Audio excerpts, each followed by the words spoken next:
Beshem Hashem Naseh Benatzliach. Alors, on va faire un cours sur Rabbi Shimon Bar Yochai dans nos textes. Il y a beaucoup de personnes qui ne savent pas lire, donc je répète ce que j'ai dit la semaine dernière. Pourquoi je fais ces cours? Parce qu'il y a beaucoup de personnes qui ne savent pas lire dans les livres du Rav.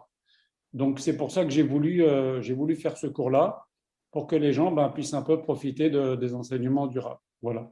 Ça, c'est dit. Une autre chose que je voulais dire avec vous, c'est que le Rav est au courant que je donne ces cours, il est content, m'a demandé, le Rav est très content, il veut que Bezrat Hashem on augmente ces cours-là et qu'il y ait de plus en plus d'auditeurs. C'est pour ça que j'ai créé une chaîne YouTube, et donc à la fin, le cours sera mis sur YouTube, et vous pourrez transmettre le lien si le cours vous plaît. Je mettrai sur les groupes le lien du cours YouTube, et vous pourrez le transmettre à vos amis pour qu'ils fassent connaissance de ce cours en français. En fait, je crois que c'est le premier cours en français qui reprend les enseignements de Rabbi Yosheo Pinto. Okay. Ce cours, je le fais pour l'élévation de l'âme d'une grande personne, s'appelle Rabbi Mesoud Prosper Brahami, qui... attends, je vais couper WhatsApp parce que ça fait du bruit, je m'excuse. Voilà. Ce cours est donné à la mémoire de monsieur Rabbi Mesoud Prosper Brahami, Ben Rabbi Mordechai. C'est quelqu'un qui était fort, qui était courageux, qui a pris la Torah en Algérie auprès de son père Rabbi Mordechai. C'est un homme qui a su affronter les épreuves de la vie, il a serré les dents, il a toujours été très fort dans sa vie. Et après, il a enseigné le droit chemin à ses enfants, à ses petits-enfants, à prier, étudier, Bet HaKnesset, une Emunat Mima. C'était quelqu'un d'admirable. Alors j'ai voulu lui dédier ce cours de ce soir, Bezrat Hashem, Zecher Tzadik Lebracha.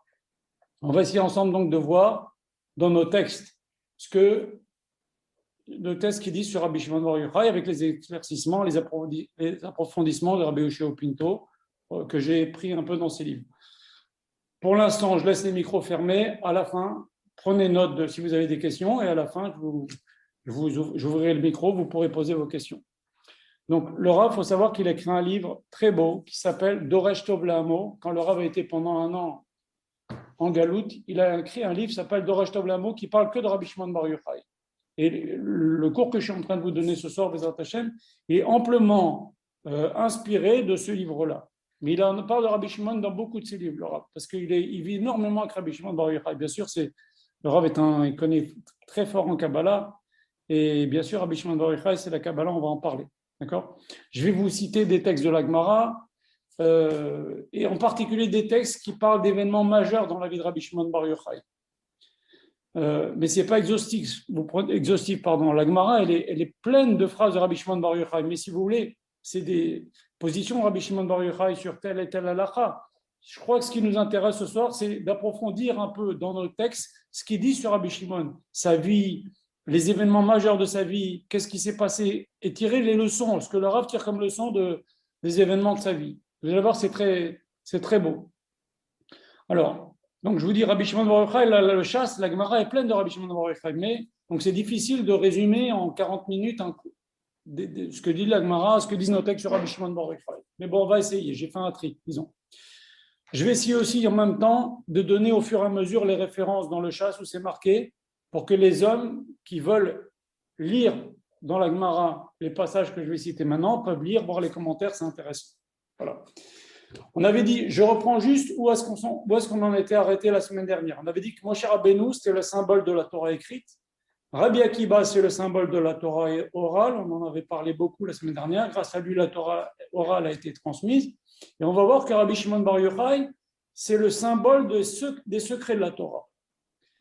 Pour bien comprendre, je refais encore un petit historique par rapport à la semaine dernière. On avait dit que Rabbi Akiba, c'était le maître de Rabbi Shimon Bar Yochai. Rabbi Akiba, à la fin de sa vie, il a 40 ans, on a dit qu'il n'était pas religieux, 40 ans, il a appris la Torah, 39 ans, il a appris à ses élèves, il a formé 24 000 élèves, ils sont tous morts, comme on a dit la semaine dernière. La dernière année de sa vie, au lieu de baisser les bras, il a dit, je change d'endroit, parce que cet endroit-là, c'est l'endroit où les élèves ne se respectaient pas, je change d'endroit, je vais dans un endroit où il y a une meilleure atmosphère, et c'est lui qui s'est déplacé vers ses élèves. Ça aurait dû être le contraire normalement, mais je viens de vous expliquer pourquoi. Et il rejoint 5 élèves, donc Rabbi Shimon Bar Yochai, Rabbi Meir Baal HaNes, etc. Et cette dernière année-là, c'est là qu'il transmet à ses 5 élèves la Torah telle que nous l'avons aujourd'hui. S'il n'y avait pas eu ces 5 années-là, eh ben, on n'aurait pas eu la Torah aujourd'hui, on n'aurait pas eu la Gemara, on n'aurait rien du tout. C'est grâce à cet effort de dernière minute qu'a fait Rabbi Shimon Bar Yochai, Rabbi Akiba, d'enseigner à ses élèves. Et quand est-ce qu'il a commencé à ses 5 élèves, à leur enseigner à ses 5 élèves? L'Akba Omer. Donc en fait, l'Akba Omer, en fait, on a dit, on va voir la mort de Rabbi Shimon Bar Yochai, qui lui a demandé qu'on fasse une fête le jour de sa mort, mais en fait aussi la transmission de la Torah, parce qu'en fait, que Rabbi Akiba n'est pas mort à l'Akba Omer. Il aurait dû mourir normalement, Rabbi Akiba, on a expliqué la semaine dernière, c'est le Gilgul de Shrem, le Gilgul de Zimri, etc. Il aurait dû mourir, mais comme il enseignait à Rabbi Akiba, à Rabbi Shimon, il lui dit, apprends-moi où je dis à mon père. Vous vous rappelez? Donc, c'est parce qu'il a pu enseigner à ses 5 élèves qu'Akadosh Baruch Hu lui a donné encore un an, et ça a permis de prolonger la Torah. Une chose qu'il faut savoir, la Torah, il y a marqué, Kilo, Tishkar, Mipizaro, c'est marqué dans le fromage.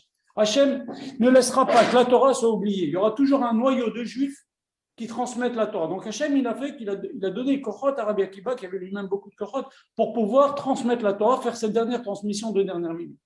Et donc, excusez-moi. Et donc, excusez-moi. Donc, il ne faut pas oublier aussi que Rabbi Akiba, c'était un homme qui n'est pas seulement le pilier de la Torah orale. On a vu que Moshe Rabbeinu, il avait demandé à Akadosh Baruch Hu, pourquoi tu ne donnes pas la Torah orale grâce à lui, que Rabbi Akiba, il enseignait des enseignements sur les petites couronnes qu'il y a sur les lettres du Sefer Torah. Donc Rabbi Akiba, il connaissait les secrets de la Torah. Donc Rabbi Shimon Bar Yochai, il a appris aussi les secrets de la Torah de Rabbi Akiba pour commencer. Après, il les a développés, on va voir dans quelles circonstances il a été dans la grotte, etc. Mais, si vous voulez, il a appris de son maître Rabbi Akiba beaucoup de secrets de la Torah. On voit qu'il y a 4 élèves qui sont montés au Pardes, c'est-à-dire l'endroit le plus haut devant Hachem, et pour ça, il faut faire ce qu'on appelle une aliyat neshama, faire monter la neshama. Et le seul qui est parti et qui est revenu indemne, c'est Rabbi Akiba. Donc Rabbi Akiba, pour faire ça, il fallait quand même qu'il soit versé dans les secrets de la Torah. Et donc, Rabbi Akiba, Rabbi Shimon Bar Yochai, d'ailleurs, il disait, venez apprendre chez moi, car toute ma Torah, c'est la Torah de Rabbi Akiba. Voilà.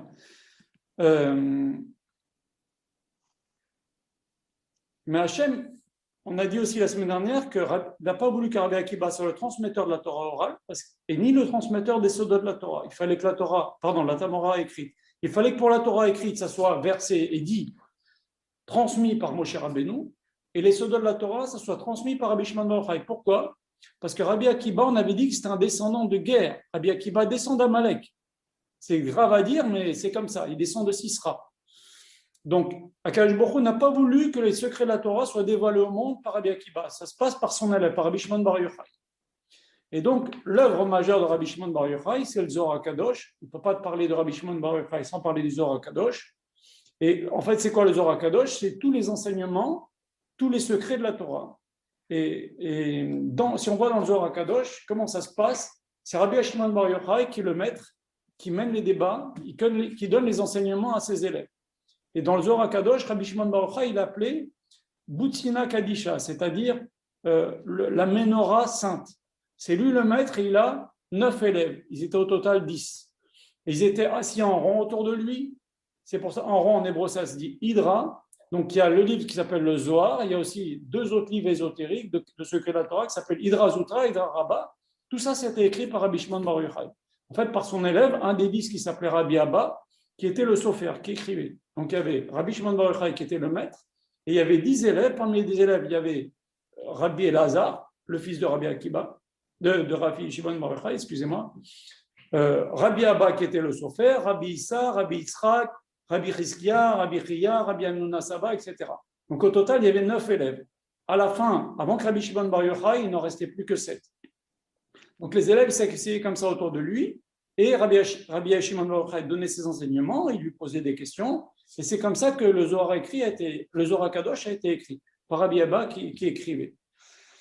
Et donc, si on prend le Zohar, en fait, c'est des enseignements de Rabbi Shimon Bar Yochai c'est classé par parachute, en avant dans les parachutes, paracha par paracha, il prend des versets, il explique. Et puis après, quand il parle d'un sujet, alors il dit beaucoup de choses sur un sujet. Voilà.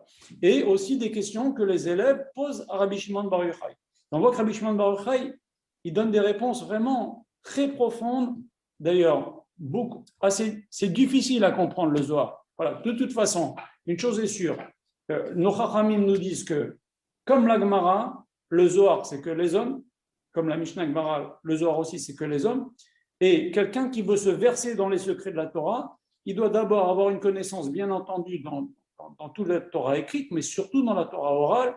Il doit avoir, les Chachamim nous disent, il doit remplir son ventre de viande. C'est quoi? C'est le dur de la Torah, c'est la Gemara et la Halacha. Quand un type, il vit, un homme, un rave, il s'est bourré de Torah écrite, de Torah orale, de Halacha, il vit lui-même dans la sainteté, à ce moment-là, il peut, si ça l'intéresse, si c'est quelque chose qui l'attire, il y a des gens que ça n'attire pas, des grands rabbanim, des grands tzadikim, ça ne les attire pas. Eh bien, c'est respectable, il n'y a rien à dire. Un juif n'est pas obligé d'aller apprendre les secrets de la Torah. Quoique, il y a un Mishnah Brura qui dit, c'est d'ailleurs rare, parce que Mishnah Brura, ce n'est pas tellement un livre de Moussar, mais il dit, si tu as appris ça, Akadosh Baruch Hu, et ça, est-ce que tu as appris, et ça, est-ce que tu as appris, et ça, est-ce que tu as appris, et il nous montre jusqu'à connaître comment est le Kissa Akava d'Akadosh Baruch Hu, c'est-à-dire les textes les plus ésotériques possibles. Donc, c'est vrai ce que j'ai dit, qu'il y a des rabbanim et dolim qui ne cherchent pas à être versés dans les secrets de la Torah, mais est-ce que Akadosh Baruch Hu, il a une via ou pas? Moi, Rabbi Israël m'a raconté, et il me semble que je l'ai écrit dans mon livre, qu'un jour, Rabbi Israël est arrivé avec le Harizal, l'a mis en idouille. Ça, c'est un scoop que je vous donne.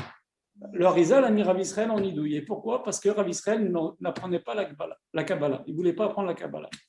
Je ne rentre pas là-dedans, ça je parle quand il était Bachor. Okay? Et bien Rabbi Israël, quand il s'est réveillé, il a fait ce que nous dit la Halacha, à savoir, il a enlevé ses chaussures, il a été voir ses amis à la yeshiva, comme quelqu'un qui est bénidouille, il leur a demandé de faire une atarat nedarim.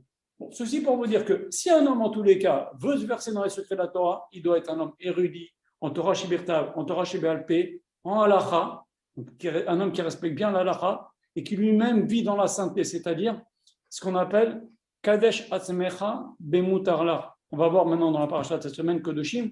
Akadosh Baruch Hu, il attend de nous qu'on nous sanctifie. Si vous voulez, un homme, il peut faire ce qu'on appelle être naval bereshut Torah, c'est-à-dire qu'un type qui, par exemple, je vous donne un exemple. Si maintenant, un type, il vient, il commence à manger 10 kilos de viande, il boit du vin, il fait la bracha, la viande est super cachère, la viande est super cachère, et vas-y. Il boit du vin et il mange 10 kilos de viande.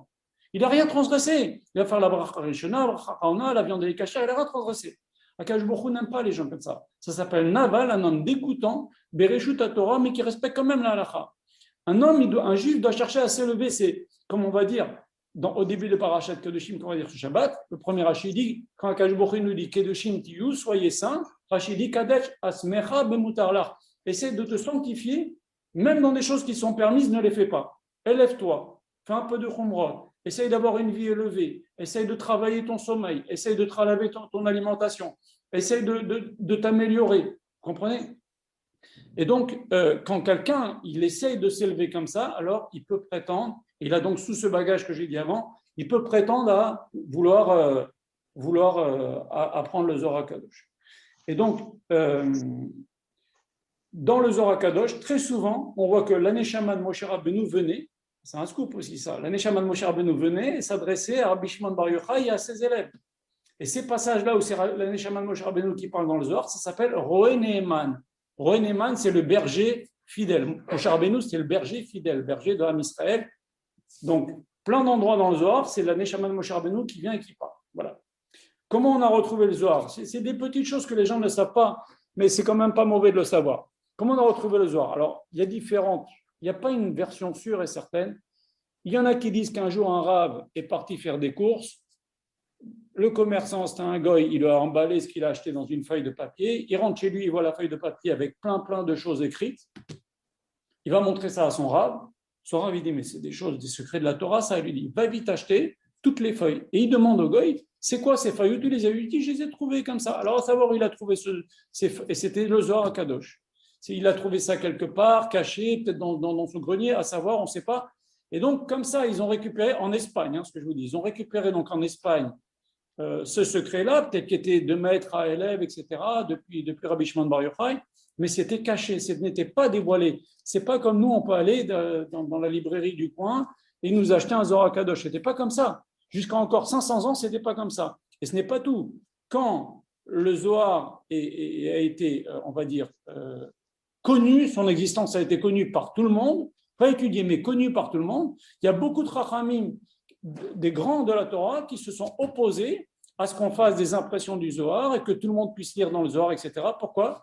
Parce que ils ont dit, c'est des secrets de la Torah, les secrets de la Torah, ils doivent rester cachés. Donc, ils se sont fait une guerre. Et d'autres qui ont dit, non, non, non, non, non, il faut que on laisse le Zohar se diffuser, on laisse les gens lire le Zohar. De toute façon, je vais vous dire, les secrets de la Torah qui sont dans le Zohar, si quelqu'un n'a pas un maître pour lui apprendre, il ne comprend rien. Il y a plein de passages dans le Zohar à Kadosh, c'est incompréhensible. Il faut un maître qui vous explique qu'est-ce que veut dire ce passage-là. Donc, ils ont dit, laissons-les. En plus de ça, il y a deux choses qu'il faut savoir. Si on laisse le Zohar à Kadosh, c'est bien, et on le diffuse. Pourquoi? Ils se sont combattus pour que le Zohar à Kadosh soit diffusé. C'est que, le Chachamim disent que lire le Zohar Kadosh, ça purifie la personne, ça purifie le cerveau de la personne. Et deux, dans le Zohar Kadosh, il est marqué que Akadosh Baruch Hu se dévoilera, nous enverra Mashiach que quand le Zohar Kadosh sera dévoilé et étudié dans le monde entier. Donc, bien sûr, ils ont lutté pour que le Zohar Kadosh soit connu et étudié. Maintenant, il y a une grande question. Est-ce que nos Chachamim, le Rambam, le Ramban, nos Chachamim, nos Rashi, est-ce qu'ils avaient accès au Zohar? Parce qu'il a été, entre guillemets, l'épisode que je vous ai raconté, on parle d'un Rav qui s'appelait Rav Moshe de Léon, qui vivait en Espagne, qui aurait, lui, ressorti les textes et assemblé, qui aurait fait le Zohar Kadosh. En tous les cas, ça date des années 1200, 1300, 1400, après le Rambam, après le Ramban. Est-ce qu'ils ont connu ça? Est-ce que Rashi a connu le Zohar? Alors, il y a des indices qui nous montrent des choses bizarres. Par exemple, Rashi dit un truc, je ne me rappelle plus, je vous le redirai la semaine prochaine, mais Rashi il dit quelque part dans un de ses commentaires, une chose qui n'est marquée nulle part dans toutes les Gemarot. Ce n'est marqué que dans le Zohar. Est-ce qu'il a une Kabbalah de maître à élève? Il faut dire que son maître, le Roker, celui qui a écrit le secret pour Sefer Dvarim, c'est un élève de Rabbi Yehuda Chassid, et c'est de la Kabbalah très, très, très, très, très, très haut niveau. C'est les maîtres de la Kabbalah, ça vous comprenez? Donc, c'est sûr qu'il a dû apprendre de ses maîtres Rashi. Enfin, voilà.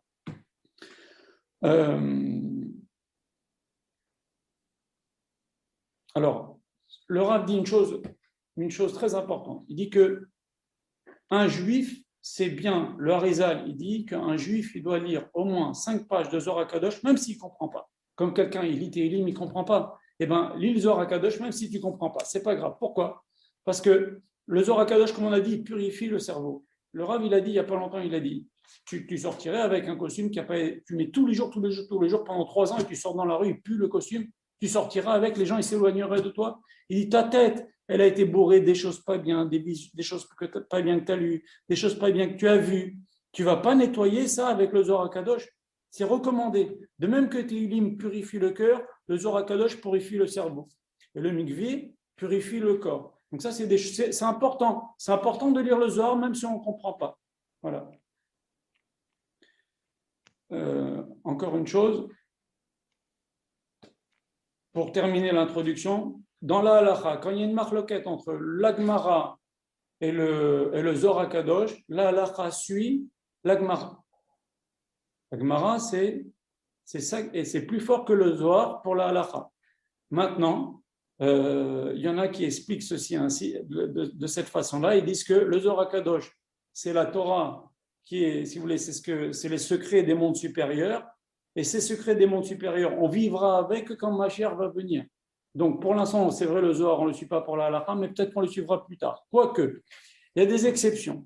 Si vous voyez, par exemple, le Hoshanot de Hoshana Rabbah, pas de Hoshana Rabbah, de tous les jours de Sukkot, on prend le Lulav, on met dans telle direction, au sud, après ouest, après nord, après est, au bas, etc. Non, pardon, sud, nord, est, au bas. Ça, c'est le Zohar qui le dit. C'est le Harizal qui le dit. Et le halakha, vous voyez dans le Shulchan Aruch, il ne dit pas ces choses-là, il dit complètement un autre sens. Donc on voit qu'il y a des exceptions, des choses qui sont c'est un peu ésotérique, hein, prendre un lulav, c'est bizarre de faire comme ça avec l'herbe amini. Il y a des forces, d'ailleurs la Gemara, elle nous dit c'est pour annuler les vents mauvais, entre guillemets, c'est la Gemara qui le dit, c'est pas moi qui le dis, c'est la Gemara qui le dit, c'est pour crever l'œil, etc. Bon, moi je ne peux pas dire ça, mais la Gemara le dit, c'est des choses qui sont vraiment très élevées, donc pour ça, l'usage n'est pas de suivre le Shulchan Aruch, il est de suivre le Zohar Kadosh. Alors, il y a eu dans l'histoire des grands commentateurs du Zohar, il y en a eu plein, je vais n'en citer que 2, bien sûr, le Harizal, qui en 1 an et demi il a appris à son élève Rabbi Chaim Vital, et tous les écrits qu'on a, c'est pas le Harizal qui a écrit, c'est Rabbi Chaim Vital, et c'est lui qui donne des explications, des choses exceptionnelles. Le Harizal, c'est exceptionnel, des choses incroyables, le Harizal. C'est un homme, vous savez, il y a des Neshamot comme ça qui viennent, tous les X générations, et ils n'ont rien à voir avec la génération. On dirait qu'ils sont de l'époque des Tanaïm. Comprenez, vous prenez Rabbi Nachman de Breslav, il n'a rien à voir avec sa génération. Il est mort à 39 ans, tout ce qu'il a fait. Comprenez, le Ramchal, il est mort à 39 ans aussi. J'avais dit ça à Rabbi Israël, il dit, regardez Rabbi Ramchal, le Ramchal et le Harizal. En peu de temps, ils ont rempli tout le judaïsme, toute la Torah de leur écrit. Le Ramchal, il a écrit des Teilim, Rabbi Moshe Chaim Luzzatto, il a écrit des livres de base, Messilat Yesharim, Der Hashem, etc. Et Rabbi Israël, il m'a répondu, comme quoi, c'est pas l'important, c'est pas le nombre d'années, c'est comment tu les remplis. Donc, commentateur du Zohar connu, c'est bien sûr le Harizal number one, numéro un. Après, il y a le Rachash, après Rabbi Moshe Cordovero, mais il y en a eu plein. Dans toutes les générations, il y a eu plein de commentaires du Zohar. Bon, voilà pour l'introduction. Alors maintenant, on va parler maintenant de Rabbi Shimon Bar Yochai dans les textes proprement dit. Déjà, je vais vous situer comment s'est passée la naissance de Rabbi Shimon Bar Yochai. Donc, son père s'appelait Yochai, c'est un homme chashuv qui était connu auprès des autorités goy. À l'époque, si vous voulez, c'était après le deuxième temple ou à la fin du deuxième temple.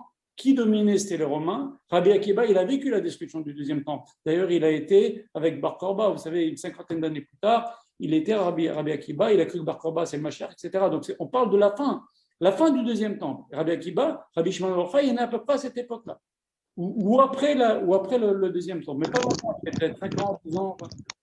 Et donc, le père de Rabbi Shimon Bar Yochai était un homme qui était en odeur de sainteté, si on peut dire, il arrivait à obtenir des choses des Romains. C'est un homme respectable et connu.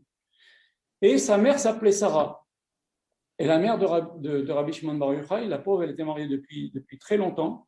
Elle n'avait pas d'enfant, elle priait, elle était malheureuse. Et une nuit de Rosh Hashanah, elle a rêvé qu'elle était dans un champ où il y avait plein d'arbres fruitiers. Et elle voit au milieu du champ un arbre qui ne donne pas de fruits, un arbre stérile, un arbre fruitier mais stérile.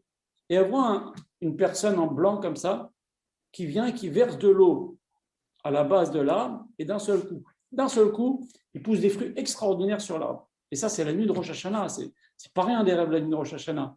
Donc elle en parle à son mari dit, bon, après Rosh Hashanah, on va voir le Rav, le gadol de la génération, c'était qui?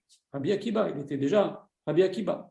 Et donc Rabbi Akiba, il leur explique, lui dit, l'arbre qui ne donnait pas de fruits, c'est toi, madame, la mère de Rabbi Shimon Bar Yochai, tu étais stérile jusqu'à maintenant, mais Hachem, il t'a fait un ès, il t'a béni, et si Dieu veut, cette année, tu vas avoir un enfant qui va donner des fruits, qui va éclairer le monde entier.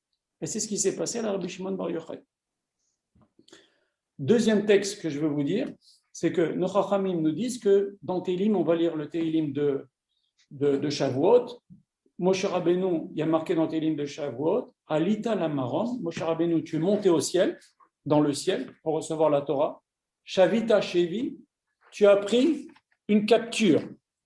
Et nos Chachamim nous disent, les commentateurs disent, Shevi c'est Shimon Bar Yochai. Moshe Rabbeinu, il a pris dans le ciel la Neshama de Rabbi Shimon Bar Yochai, et ça l'a aidé à faire descendre la Torah. Pourquoi?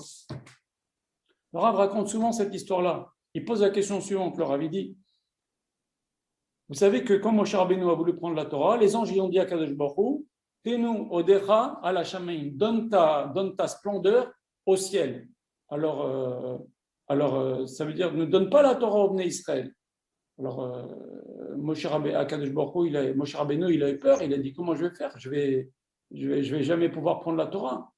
Alors, qu'est-ce qu'il a dit à Kadosh Baruch Hu, à Moshe? Il a dit, réponds-leur.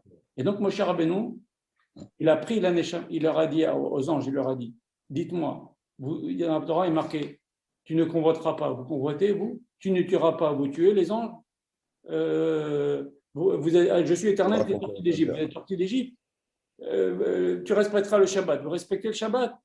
La Torah n'a rien à voir, avec les anges. Alors, qu'est-ce que vous voulez? Pourquoi vous ne nous laissez pas prendre la Torah? Et la réponse de Moshe Rabbeinu est correcte. Et le Rav pose la question, qu'est-ce qu'ils voulaient les anges avec la Torah? Pourquoi ils ne voulaient pas? Qu'est-ce que ça les dérangeait? De toute façon, ils ne peuvent rien faire de la Torah, les anges. Ils vont mettre des tefilin, ils vont mettre des mezuzot. Ils vont mettre des tzitzit. Ils vont faire quoi avec la Torah? C'est ridicule qu'ils demandent la Torah. En fait, le Rav explique la chose suivante. Ce qui dérangeait les anges, ils savent très bien que toutes les mitzvot, les 613 mitzvot, on ne peut pas les faire dans le ciel. C'est sur terre qu'on les fait. Ok? Pas porter de chatnez, faire des corbanotes, toutes ces mitzvot-là, c'est sur terre qu'on les fait. Qu'on les fait. Faire le kiddush, vous comprenez? Mais il y a une chose qui dérangeait les anges, c'est quoi? C'est que les secrets de la Torah descendent sur terre. Et c'est ça. C'est sur ça que les anges, ils se sont opposés à Moshe Rabbeinu. On a dit, hé, nous, on ne veut pas que tu descendes les secrets de la Torah. C'est hors de question. Et là, qu'est-ce qu'il a fait, Moshe Rabbeinu? Il a pris la Neshama de Rabbi Shimon Bar Yochai, il a montré aux anges, il a dit, nous, on peut prendre les secrets de la Torah, on aura des hommes comme cela, et c'est des hommes qui sont tout à fait convenables pour apprendre les secrets de la Torah, diffuser les secrets de la Torah. C'est ça. Alita le maram, shavita shevit. T'es monté au ciel, t'as pris une capture, c'était qui? C'est Rabbi Shimon Bar Yochai. Il a montré, voilà, nous, on a des hommes comme ça. Et c'est ce qu'on dit dans le chant de Rabbi Shimon Bar Yochai. On dit, Naase Adam, Nehemar Ba'avorecha, quand Kadosh Baruch Hu il a dit, faisons l'homme. Quand Hachem a dit faisons l'homme, ça a été dit pour Rabbi Shimon Bar Yochai. Kadosh Baruch Hu il a voulu, en créant l'homme, il voulait créer Rabbi Shimon Bar Yochai. Le but ultime de la création, c'est un homme saint, Kadosh comme Rabbi Shimon Bar Yochai. C'est ça, Naase Adam, faire l'homme, ça a été dit pour Rabbi Shimon Bar Yochai. Et donc, grâce à Rabbi Shimon Bar Yochai, Moshe Rabbeinu, il a pu descendre aussi les secrets de la Torah. Donc, en fait, si on veut voir, quand maintenant Rabbi Shimon Bar Yochai, il va diffuser les secrets de la Torah, l'Akba Omer, on a dit, c'est Matan Torah, Asod. Matan Torah, le don de la Torah, des secrets de la Torah, l'Akba Omer. Voilà. Puisque il a commencé à apprendre avec Rabbi Akiba le jour de l'Akba Omer, et lui, il est mort ce jour-là, et donc il a diffusé toute sa vie, Rabbi Shimon Bar Yochai. On va voir que en vérité, deuxième chose que le Rav dit souvent, je passe à une deuxième chose, le Rav dit que Rabbi Shimon Bar Yochai, très important, complète la vie de Moshe Rabbeinu. Dans nos textes, c'est marqué que Rabbi Shimon Bar Yochai, il est le complément de Moshe Rabbeinu. Moshe Rabbeinu, d'ailleurs, si vous prenez le 7 Adar, la jour de la mort de Moshe Rabbeinu, supposons que, d'ailleurs, le 7 Adar, il est tombé cette année un vendredi, l'Akba Omer, il tombe un vendredi. Si le 7 Adar tombe un lundi, l'Akba Omer tombera un lundi, etc., etc., etc. Le même jour de la semaine, d'ailleurs, Purim aussi. Le 7 Adar, la mort de Moshe Rabbeinu, Purim, et l'Akba Omer tombe toujours le même jour de la semaine. Si c'est un lundi, c'est un lundi, c'est un mardi. Vous comprenez? Et donc, ils ont cette complémentarité dans la date de la mort, pas seulement dans la vie. Moshe Rabbeinu, il a été 10 ans en prison, dans la prison de son beau-père. Il a vu Moshe Rabbeinu, il dit, ah, toi, t'es un assassin? Allez, hop, en prison. On va voir qu'il va y avoir une histoire avec Rabbi Yehuda ben Gerim, Rabbi Shimon Bar Yochai, il va compléter ça. On va en parler. Moshe Rabbeinu, il est mort, entre guillemets, triste. Il n'a pas pu rentrer en Eretz Israël. Les dernières parachiotes, c'est je t'en supplie, Hachem, fais-moi rentrer, va être Hanan, etc. Rabbi Shimon Bar Yochai, il vit en Eretz Israël, il défend Eretz Israël, on va en parler, et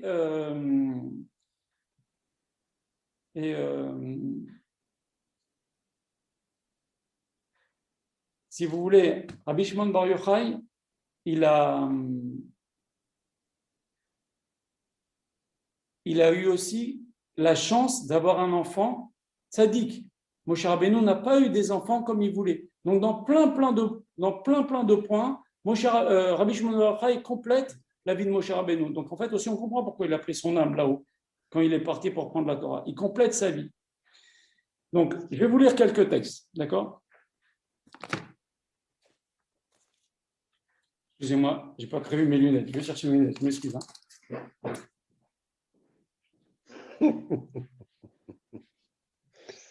C'est trop fort. Alors, regardez ce que nous disent nos textes. Pareil, Moshe Rabbeinu, il y a marqué, à la fin de la Torah, il y a marqué Lo yodia ish et kivrato. Personne ne sait où est sa tombe. Rabbi Shimon Bar Yochai, tout le monde sait où est sa tombe. Il y a des millions de personnes qui vont sur la tombe de Rabbi Shimon Bar Yochai. Donc, je vais raconter quand même une histoire qui s'est passée.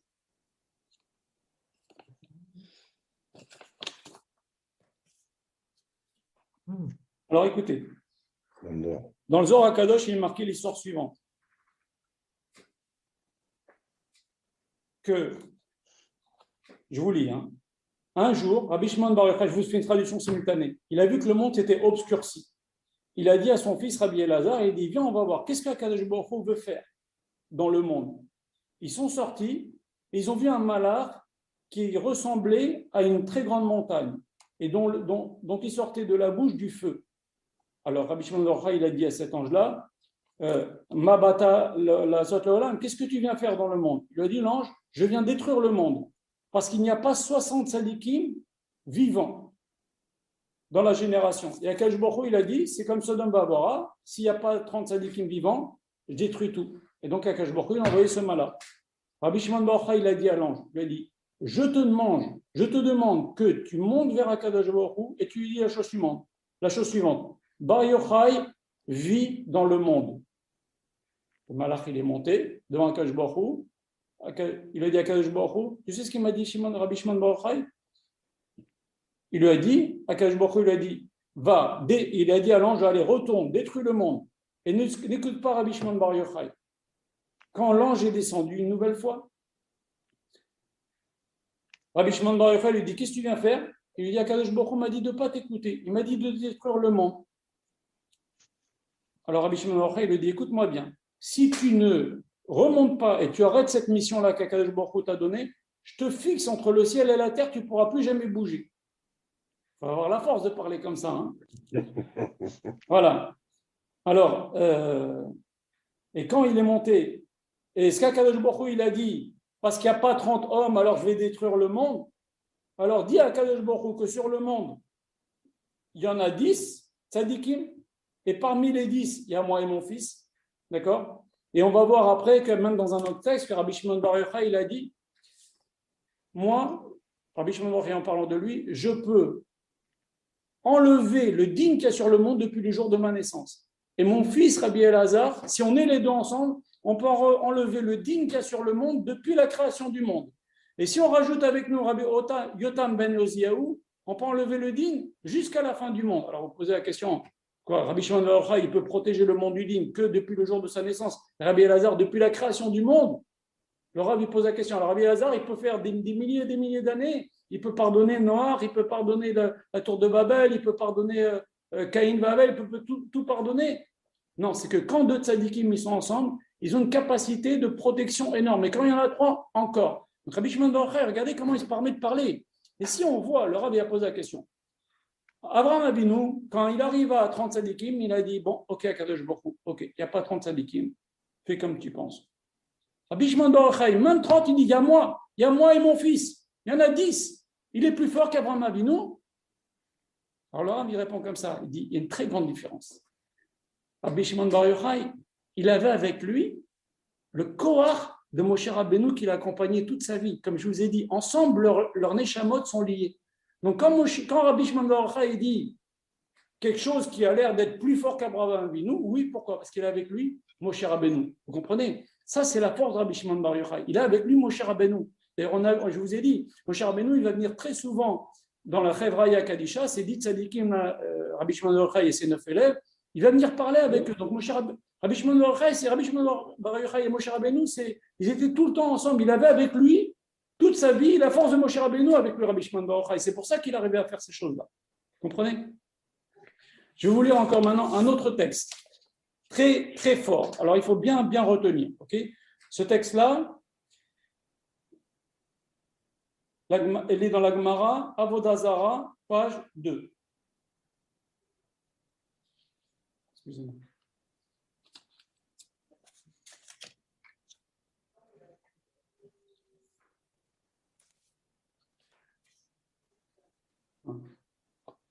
Alors. Une fois, Rabbi Shimon bar Yochai, Rabbi Yehuda bar Ilai, et ils ont parlé ensemble de la conduite des Romains par rapport aux Juifs. Rabbi Yehuda bar Ilai, il a dit, c'est bien ce qu'ils font. Ils nous font des ponts, ils nous font des routes, ils nous ont fait des bains publics. Rabbi Shimon bar Yochai, il commence à être très mécontent. Il dit, mais tout ce qu'ils ont fait, c'est pour eux qu'ils l'ont fait. Et c'est pour faire de la touma. Ils ont mis des choses tamées avec ça dans ces bains publics, etc. Et il s'oppose de façon très forte. D'abord, qui lui a demandé de s'opposer? Qui lui a demandé de faire un scandale? Et qui assistait à la scène? Il y avait un rabbi aussi, qui a été, après on va voir que, et un qui s'appelait Rabbi Yehuda Ben Gerim. Donc il y avait deux Rabbi Yehuda. Rabbi Yehuda Bar Ilai, qui lui a défendu les Romains, mais il avait une bonne kavana. On pourra, si vous voulez, on en parlera une autre fois. Mais Rabbi Shimon Bar Yochai, il a voulu freiner, il a voulu couper. Et Rabbi aussi, il s'est tué. Rabbi Yehuda Ben Gerim, il a entendu ce que Rabbi Shimon Bar Yochai, c'était quand même un des Gdolador, qui parle comme ça, très fort contre les Romains.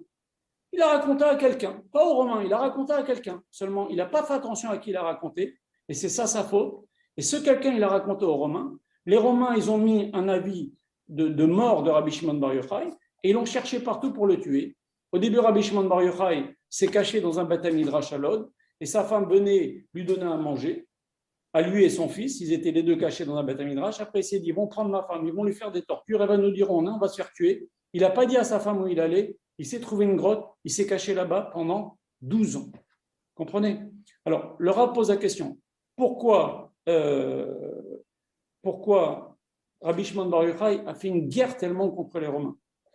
Parce que, si vous voulez, le Rav dit que Rabbi Shimon Bar Yochai, il a voulu que, il savait que ça risquait de lui coûter très très cher, mais il a voulu que dans la tête des Juifs, ce soit posé une fois pour toutes, que être copain avec des gens qui en vérité ont détruit le temple, avec des gens qui ont des mœurs qui n'ont rien à voir avec nous, parce que je vous rappelle qu'à l'époque, ils ne voulaient quand même pas qu'on enseigne la Torah en public, c'est pour ça que Rabbi Akiva s'est fait tuer, ils ne voulaient quand même pas qu'on respecte Shabbat, etc. Il a dit pas du tout, pas du tout, pas du tout. C'est des pourris, on ne veut rien avoir avec eux. Pourquoi il a fait ça? Pour que ça reste dans la tête de tout le monde. Commencez pas à être copain avec eux. C'est la pire des choses d'être copain avec eux. C'est ce qu'il a dit Yaakov Avinu. Il a dit Akadosh Baruch Hu, Tatzilenina miyadachi, sauve-moi de mon frère, on miyad Esav. Sauve-moi de mon frère, quand Esav il est gentil avec moi, c'est dangereux. Et quand Esav il est méchant, miyadachi, miyad Esav. Rabbi Shimon Bar Yochai, il a voulu s'opposer à cette chose-là. Parce que cette chose-là, ça peut apporter un massacre dans Israël. C'est ce qu'on appelle l'assimilation aujourd'hui. Vous comprenez? Maintenant, ce Rabbi Yehuda Ben Gerim, c'est un élève de Rabbi Shimon Bar Yochai. Il n'a pas fait exprès, je vous l'ai dit, il n'a pas voulu dénoncer Rabbi Shimon Bar Yochai. Mais à cause de ça, Rabbi Shimon Bar Yochai, il était quand même obligé de souffrir 12 ans dans la grotte. Mais bon, grâce à ça, on a le Zohar, etc. Bon, en tous les cas, si on voit même par exemple, qu'est-ce qu'il a fait Yaakov Avinu avec Lavan? Yaakov Avinu, quand il y a eu la famine en Eretz Israël, au lieu d'aller en Égypte, il aurait pu aller chez son beau-père, chez Laban. Pourquoi il n'a pas été? On commence par la Haggadah. Rabbi Obed-Ami, il a dit, je préfère. Il savait très bien ce qui allait se passer parce qu'Akadosh Baruch Hu, il a promis à Abraham Avinu que Geri et Zahara, Viavidu Otam, ils vont nous servir, on va devenir esclaves. Il savait très très bien. Seulement, il a dit, je préfère un asservissement physique, même s'ils ont quand même été obligés de faire Avodazara les Juifs, etc.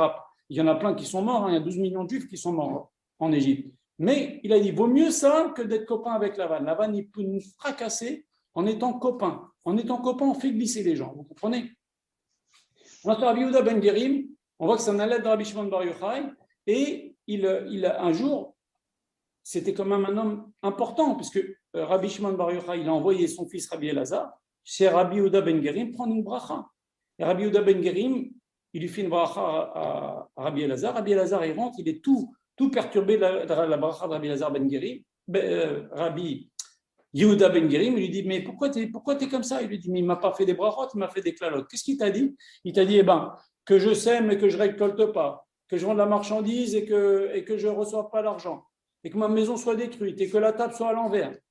Il dit, non, il ne t'a pas fait des brachot. Que tu sèmes et tu ne récoltes pas, ça veut dire que tu as des enfants, mais tu ne les enterres pas. Que tu vends de la marchandise et tu les récoltes, tu les reprends pas, c'est que tes filles vont se marier, mais elles ne vont pas revenir à la maison divorcée. Que ta table elle soit à l'envers parce qu'il y a tellement d'enfants. Que ta maison soit détruite, c'est ton kever. Ta tombe elle soit tellement tu auras une envie que ta tombe elle va s'abîmer, la tombe que tu as préparée. Vous comprenez? Il a voulu déguiser sa bracha en klala parce qu'il voulait être discret. Donc c'est un homme chachouv, ce Rabbi Yehuda Ben Gerim. Et à la fin, au bout de 12 ans plus un an, on va parler maintenant que Rabbi Shimon Bar Yochai était dans sa grotte, il a beaucoup souffert. Il sort Rabbi Shimon Bar Yochai, il voit Rabbi Yehuda Ben Gerim et il dit la chose suivante, dit l'Agmara. Il dit quoi? Il est encore vivant celui-là? Il a regardé Nathan Boenav, il a regardé Venahafar Gal Selaksamot, il a transformé en Tados. Et Rachid dit quelque chose d'incroyable. Il dit qu'il a transformé en Tados. Il y a plein de fois dans l'Agmara où des Chachamim, ils regardent des gens, avec un coup de regard, il les tue. Mais Rachid dit quelque chose de spécial pour Rabbi Yehuda Ben Gerim. Rabbi Shimon Bar Yochai, quand il a regardé, il a transformé en Tados. Rachid dit comme si il était mort depuis 13 ans. Comme si déjà il a fait payer les 13 ans. Normalement, quelqu'un il meurt, il est mort, il est frais mort, on va dire. Il vient de mourir, mais là, comme s'il était mort depuis longtemps. Voilà. Alors maintenant, on va parler de ce qui s'est passé dans la grotte, si vous voulez bien.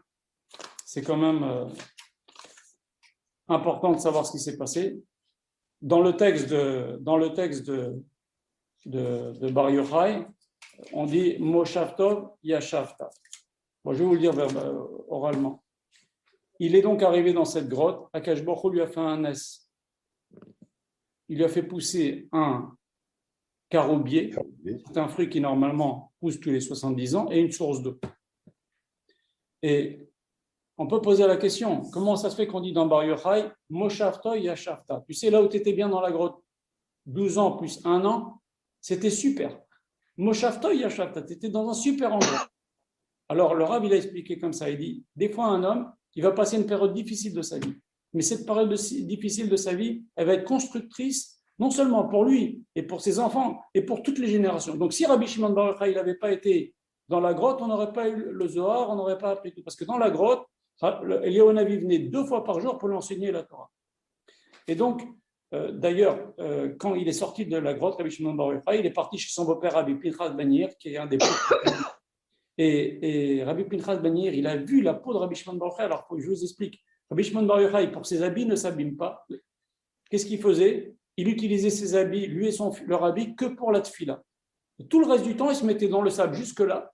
Et donc, il était tout son corps dans le sable, toute la journée. Il ne sortait que 3 fois par jour pour les 3 tefilot, pour que les habits ne s'abîment pas. Il savait que ça allait durer longtemps. Et donc, vous imaginez quelqu'un qui est pendant 13 ans découvert dans du sable comme ça, lui et son fils, ils étaient dans un état catastrophique. Il avait des boutons, il avait des fissures sur la peau abîmée, grave. Et quand il est parti chez son père, Rabbi Pinchas ben Yair, son beau-père a pleuré, il a versé des larmes de le voir comme ça. Il l'a amené à Tibériade, aux eaux de Tibériade pour lui faire aller un petit peu mieux. Et il a vu dans quel état il était, il s'est mis à pleurer, et vous savez, les larmes sont salées. Il est venu sur sa peau, Rabbi Shimon Bar Yochai, il a crié. Il dit, ah, et tu me fais mal. Alors, Rabbi Pinchas, il dit, pourquoi tu pleures? Rabbi Pinchas ben Yair, il lui dit, ça me fait de la peine de me voir comme ça, de te voir comme ça. Rabbi Shimon Bar Yochai lui a dit, heureusement que tu me vois comme ça, parce que si tu ne m'avais pas vu comme ça, il n'y aurait pas eu ce que je suis devenu. Et la Gemara, elle explique pourquoi. Avant qu'il rentre dans la grotte, quand Rabbi Pinchas ben Yair disait quelque chose, Rabbi Shimon Bar Yochai, il ne comprenait pas, il lui posait 12 questions. Et après qu'il s'est passé ces 13 ans dans la grotte, c'était Rabbi Pinchas ben Yair qui posait les questions à Rabbi Shimon Bar Yochai et il lui posait 24 questions. Il a dépassé son beau-père. Donc, il a dit, heureusement que tu m'as vu comme ça. Le Rav, il a posé une question hier soir. Le Rav, il a parlé de ça. Il a dit, maintenant, Rabbi Pinchas ben Yair, pourquoi tu sais très bien que les larmes, c'est salé. Pourquoi tu pleures sur lui? Tu veux lui faire mal? Le Rav, il a dit, il a voulu voir s'il ressentait ou pas. Est-ce qu'il sent encore ou il est devenu complètement immatériel? Et c'est encore plus grand de ressentir. Il a senti la douleur. C'est une capara, c'est quelque chose pour les générations. Vous comprenez? Il a voulu tester comme ça. Et donc, maintenant, le Rav pose la question. Pourquoi un caroubier? Pourquoi Eliyahu Hanavi qui vient enseigner la Torah 2 fois par jour? Pourquoi il ne vient pas lui apporter des habits? Nes pour nes, tu fais pousser un caroubier, d'ailleurs un caroubier c'est un nes, parce que c'est un arbre qui pousse, qui donne des fruits qu'au bout de 70 ans, on va en parler. Donc c'est un nes déjà. En plus de ça, Midrash Talpiot, il dit que le caroubier, il se transformait en figuier le Shabbat, il leur donnait des figues, les rois de Shabbat. Et il y avait une source d'eau. Si tu fais ça, tu fais des nissim, donne-leur des habits. Pourquoi ils sont obligés de se mettre comme ça, sous la terre? Alors, on va répondre à ces questions que Laura pose. D'abord, un caroubier, comme on a dit, c'est un arbre qui pousse au bout de 70 ans. Pourquoi ça s'appelle caroubier? Les Chachamim disent que ça s'appelle charouf. Ça détruit le ventre, tellement c'est un truc dur pour la santé. Et Akash Baruch Hu lui a fait pousser un caroubier, pourquoi? Pour lui dire, tu sais, Rabbi Shimon Bar Yochai, ce que tu es en train de faire maintenant, ce n'est pas tout de suite que tu auras les fruits. Il faut voir très très loin, dans toutes les générations, on va écrire ce que tu es en train d'apprendre maintenant avec Eliyahu Hanavi et ton fils. Donc, il faut voir très loin, Les fruits ils vont venir dans très très longtemps. C'est pour ça qu'il ne lui a pas donné un oranger ou je sais pas, un pommier. Il a montré un arbre qui, exprès, donne ses fruits dans 110 ans pour lui faire ce remède-là. Maintenant, pourquoi cet arbre-là se transforme en figuier le Shabbat? pour lui donner aussi un remez. Pardon, pas figuier, excusez-moi, je me suis trompé. Dattier. Dattier, chaque Shabbat, il se transforme en dattier, l'arbre. Ce que dit le Midrash Talpiyot. Et pourquoi? Parce que le dattier, c'est Tamar. Sadik Katamar, Ifrach. Sadik, il pousse comme un palmier, il donne des fruits. C'est des remazim qu'Akadosh Baruch Hu lui a fait. Alors pourquoi? Écoutez bien ce que le Rabbi dit. Pourquoi Eliyahu Hanavi n'est pas venu lui apporter des habits? Pourquoi qu'Akadosh Baruch Hu n'a pas voulu? Il fait des nessim, tu lui donnes un carobier, tu lui donnes une source qui se transforme en figuier, tu lui donnes une source d'eau. Donne-lui des habits, comme ça, il n'a pas le corps comme ça dans un tel état. Écoutez, la réponse du Rav, elle est absolument géniale. Le Rav a dit que les secrets de la Torah, c'est des choses qu'on ne peut pas écrire, comprendre si on est dans la matérialité. Il faut, comme on a dit tout à l'heure, c'est la Torah de l'au-delà, c'est comment les choses se passent au ciel, comment Akadosh Baruch Hu pense sur telle et telle chose, etc., les anges, etc. Donc, c'est quelque chose qui est très sain. Et en vérité, c'est des choses que le commun des mortels n'a qu'après la mort. C'est le Olam Haemet, on voit toutes ces choses-là après la mort, celui qui est Zoché, vous comprenez? Donc, qu'est-ce qu'il a fait à Akadosh Baruch Hu? Il a voulu que Rabbi Shimon Bar Yochai soit comme mort, sous la terre.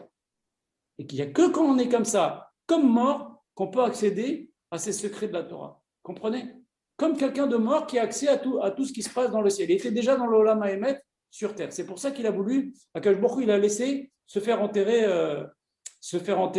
comme ça, pour arriver à ce niveau-là. Comme quelqu'un de mort. Il est complètement détaché de la matérialité. Il peut accéder à tous ces secrets-là qu'Eliyahu Hanavi venait lui apprendre. Et donc, comme ça, pendant 12 ans. D'ailleurs, le Ben Ish Chai, il pose une question, il dit que Rabbi Shimon Bar Yochai a dit, moi, toute ma vie, j'ai fait les 3 seudot de Shabbat. Alors, le Ben Ish Chai, dans un livre qui s'appelle Torah Lishma, il dit, mais c'est quand même bizarre. Tu as fait Kiddush, tu n'avais pas de vin. Tu as fait Moti, tu n'avais pas de blé. Comment tu as fait Shabbat, les respects? Non, il a dit Rabbi Shimon Bar Yochai, excusez-moi, j'ai fait toutes les seudot de Shabbat. Comment tu as fait les seudot de Shabbat? Tu n'avais rien. Alors, il répond comme ça, le Ben Ish Chai, il dit, quand quelqu'un, il ne peut pas faire une mitzvah, mais il étudie la mitzvah, c'est comme s'il faisait la mitzvah. Donc, pendant un moment des Seudot, il étudie la halachot de Kiddush, la halachot de Motzi, etc. C'est comme s'il avait fait. C'est pour ça que Rabbi Shimon Bar Yochai peut se permettre de dire moi, j'ai fait toutes les Seudot de Shabbat dans ma vie. Alors maintenant, à la fin, au bout de 12 ans, Rabbi Shimon Bar Yochai, il y a Eliyahu Hanavi qui vient tous les jours, et le texte nous raconte que Eliyahu Hanavi se met à l'entrée de la grotte, il ne rentre pas, et il dit comme ça à voix haute, qui va dire à Bar Yochai que la xéra, la décision de la Malchut de le tuer est terminée? Le Rav pose la question. Pourquoi il n'a pas dit qui va dire à Rabbi Shimon? J'étudie avec lui tous les jours, 2 fois par jour. Pourquoi tu ne dis pas qui va dire à Rabbi Shimon? Alors le Rav répond comme ça, c'est du génie ce qui répond. Le Rav, il dit, et pour Eliyahu Hanavi, Rabbi Shimon Bar Yochai, c'était pas un élève, c'était comme un maître. Ils étaient 2 maîtres, vous comprenez? Donc moi, je ne peux pas appeler le Rav Rav Israël, je ne pouvais pas l'appeler Raphaël. Je disais Rav Israël. Eh bien, pareil, Eliyahu Hanavi ne pouvait pas dire Rabbi Shimon, il disait Bar Yochai. Vous comprenez? Il ne pouvait pas l'appeler par son prénom. Ça nous apprend ça. C'est pour ça qu'Eliyahu Hanavi, il n'a pas dit qui va dire à Rabbi Shimon, il a dit qui va dire à Bar Yochai. Maintenant, ils sortent et le texte nous dit que tout ce qu'ils voyaient, ils détruisaient tout avec leurs yeux. C'est-à-dire, ils voyaient des gens qui n'étudiaient pas la Torah, ils les détruisaient. Ils voyaient des gens qui cultivaient, ils détruisaient tout. Ils détruisaient tout avec leurs yeux. Ils ne supportaient pas que des gens n'étudient pas la Torah. Ils étaient arrivés à un niveau, vous imaginez, pendant 12 ans, on étudiait Eliyahu Hanavi 2 fois par jour, on est complètement détaché du monde, on est sous la terre, on est plein de souffrances. Le Zohar, des secrets pendant 12 ans avec Eliyahu Hanavi. Vous imaginez, lui plus tous les secrets qu'il avait après avec Rabbi Akiva, ils sont arrivés à un niveau extraordinaire. Ils ne supportaient pas que quelqu'un n'étudie pas la Torah. Donc, ils détruisaient tout. Il y a une voix qui est sortie du ciel qui a dit « Vous êtes sortis pour détruire le monde, retournez dans la grotte. » Ils se retournés encore 1 an. Et le texte nous dit que quand ils sont retournés, quand ils sont ressortis, au bout d'1 an, Rabbi Elazar, quand il est sorti, voyait des choses où des juifs qui n'étaient pas en train d'étudier et les brûler. Rabbi Shimon Bar Yochai, il réparait, il les refaisait vivre. Jusqu'à qu'à la fin, il croise un homme. Alors le texte nous dit un homme âgé. Et on a une Kabbalah que quand on dit un homme âgé, ils ont rencontré un homme âgé, un homme comme ça par hasard. Alors quand on dit un homme âgé comme ça, c'est Eliyahu Hanavi. Eliyahu Hanavi qui s'est déguisé comme un homme âgé, qui vient les voir. Il dit, qu'est-ce qu'il avait dans les mains 2 hadassim. Rabbi Shimon Bar Yochai lui dit, qu'est-ce que tu fais avec tes deux hadassim? Pourquoi tu as deux hadassim? Il dit, c'est pour Shabbat, pour sentir pendant Shabbat. Et pourquoi deux? Un pour Shamor, un pour Zachor. Et alors là, à partir du moment là où ils ont vu ça, ils ont vu que les Juifs ils sont attachés au Shabbat. Bon, c'était lié au Navi, mais ils se sont calmés et ils ont arrêté, enfin en tout cas Rabbi Elazar a arrêté de tout détruire sur son passage. Ils ne supportaient pas que des gens n'étudient pas la Torah. Comment tu peux cultiver la Torah? Il y a beaucoup à apprendre. Alors, le Rav va poser la question, comment ça se fait que, alors quand ils ont vu des hadassim, ça les a calmés? Alors le Rav explique comme ça, il dit, Shamor Vezachor, quand est-ce qu'on fait Zachor? On fait Zachor quand on fait le Kiddush et quand on fait l'Havdalah. D'accord? Et aussi pendant la semaine, quand on dit Ayam Yom Rishon le Shabbat Kodesh, on dit le psaume du premier jour, Ayam Yom Shini Shabbat Kodesh. Quand on dit Yom Rishon le Shabbat Kodesh, on se rappelle que c'est le premier jour de la semaine par rapport au Shabbat qui précède et au Shabbat qui vient. Donc, quand il a dit Shamor Vezachor, il a dit quoi? Les Juifs, ils ont le corps de Shabbat qui va les améliorer, qui va les faire monter. On va être patient et c'est comme ça que ça les a calmés. Et donc, même s'ils sont en semaine, il y a le corps de Shabbat qui les accompagne. Il faut savoir que, le Rav répète souvent, jusqu'à mercredi, on a le corps, jusqu'à mardi soir, on a le corps de Shabbat précédent qui nous accompagne. Et mercredi, jeudi, vendredi, on a le corps du Shabbat qui vient, qui nous accompagne. On prend la force. Et mieux encore, le Racham Akadosh, il dit, comme Moshe Rabbeinu a dit, aujourd'hui vous ne trouverez pas de manne dans les champs. Le Racham Akadosh, il dit, c'est vrai, le Shabbat, il n'y avait pas de manne. Aujourd'hui, vous ne trouvez pas de manne dans les champs, mais la bracha, elle est dans le ciel. Étudiez, faites la Torah, vous allez avoir la bracha pour toute la semaine. On dit que le Shabbat, il y a dedans toute la force de la semaine. Baba Meir, au bout d'un Shabbat, il disait, lundi va se passer ça, mardi va se passer ça, mercredi va se passer ça. En fonction de ce qui s'était passé pendant Shabbat. Le Shabbat, c'est une importance extrême. C'est pour ça qu'on dit le Shabbat Hagadol, Shabbat Tshuva, etc. Voilà. D'ailleurs, le Rav aussi, il a dit, comment ça se fait qu'au moment de la traversée de la mer, je joue une petite parenthèse, à Kadeshbourg, ils sont devant la mer, les Juifs sont en panique, Paro va les tuer, la mer, elle est comme ça, elle ne s'ouvre pas. Les Bnei Israël, ils commencent à prier, à Kadeshbourg, il dit à Moshe Rabbeinu, ne prie pas. C'est tout le contraire de ce qu'on a appris jusqu'à maintenant. Jusqu'à maintenant, on a appris que tout se construit avec la tfila, les choses qui ne viennent pas avec la tfila ne tiennent pas.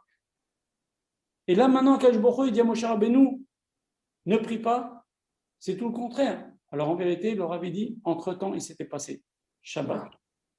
Et le Kohar de Shabbat, entre le moment où les Juifs sont partis et le moment où c'est arrivé, 7 jours après devant la mer, il y a eu un Shabbat au milieu. Et le Kohar, peut-être même, il y a eu un Shabbat au milieu, et c'est ce corps de Shabbat, par ce corps de Shabbat, que les Juifs ils vont traverser la mer. Donc Hachem il a dit à Moshe, pas la peine de prier, vous avez fait le nécessaire, avancez et c'est bon. Comprenez? Donc, quand ils ont vu que les Juifs ils avaient le corps de Shabbat, même pendant la semaine, alors ils se sont calmés. Maintenant, on va voir une autre chose. Un autre texte, les Chachamim nous disent qu'un jour, les Romains ont fait des nouvelles xérotes sur les Juifs, et le texte dit comme ça, les Chachamim se sont réunis et ils ont dit, on va envoyer Rabbi Shimon Bar Yochai, qui est Melumad Banissim. Ça veut dire, c'est quelqu'un, on a l'habitude, pour lui, il a l'habitude de faire des nissim. Alors le Rav pose la question, il dit, mais tous les tzadikim, tous les Tanaïm, Antoninus, il a dit à Rabbi Yehuda, Anassi, il a dit, même le plus petit d'entre vous, il peut faire Triyat HaMetim, il ressusciter les morts. Donc, on sait que n'importe quel tzaddik, Rav, qui est marqué dans la Gemara, Tana ou Amora, qui sont marqués dans la Gemara, les Tanaïm, c'est ceux qui commentent la Mishnah, les Moraïm, c'est ceux qui sont marqués dans la Gemara. Mais des fois, dans la Gemara, on cite aussi des Tanaïm, des Braïtot, etc. Et la Gemara commande la Mishnah, pour ceux qui ne savent pas. Et donc, tout Rav qui est marqué son nom dans la Gemara, était capable de ressusciter les morts. Donc, qu'est-ce qu'il avait de Rabbi Shimon Bar Yochai de plus pour qu'on dise, ah ouais, lui, il a des nissim. Alors, le Rav, il dit quelque chose d'extraordinaire. Il dit, quand quelqu'un, il est versé dans les secrets de la Torah, dans la profondeur de la Torah, il a quand même quelque chose de plus. C'est pour ça qu'on cherche tous à avoir des tzadikim qui sont versés en Kabbalah, etc. Vous comprenez pourquoi? Je vais vous dire une chose extraordinaire qui est liée avec la deuxième question que je vais vous poser, qui est comment ça se fait qu'on allume des bougies à la mémoire de tzaddik? Comment ça marche? Vous n'avez jamais posé la question? On allume des bougies. Où c'est marqué? C'est marqué nulle part. C'est marqué nulle part, ni dans le Chumash, ni dans la Gemara, qu'on allume des bougies à la mémoire de tzaddik. Alors, d'où ça vient cette habitude-là? ça a commencé, etc. Ça a commencé, mais comment ça marche? Hachem, Bisrout le Tzadik, dont j'allume une lumière à sa mémoire, alors ça va faire quelque chose. Comment ça marche? Vous n'avez jamais posé la question? Moi, j'ai cherché longtemps, des années, jusqu'à que je tombe sur ce que le Rav dit. Alors écoutez, c'est extraordinaire. Deuxième question, que le Rav, il explique ça de la façon suivante. Écoutez, le Rav, déjà, il pose la question. Il dit, vous savez que le feu, Adam Arishon ne l'a trouvé que le Motzei Shabbat. Et donc, mais il était créé quand même. Il n'a pas inventé quelque chose, Adam Arishon. Il était créé, mais on n'en parle pas pendant la création du monde. Et donc, Adam Arishon, il est créé un vendredi matin.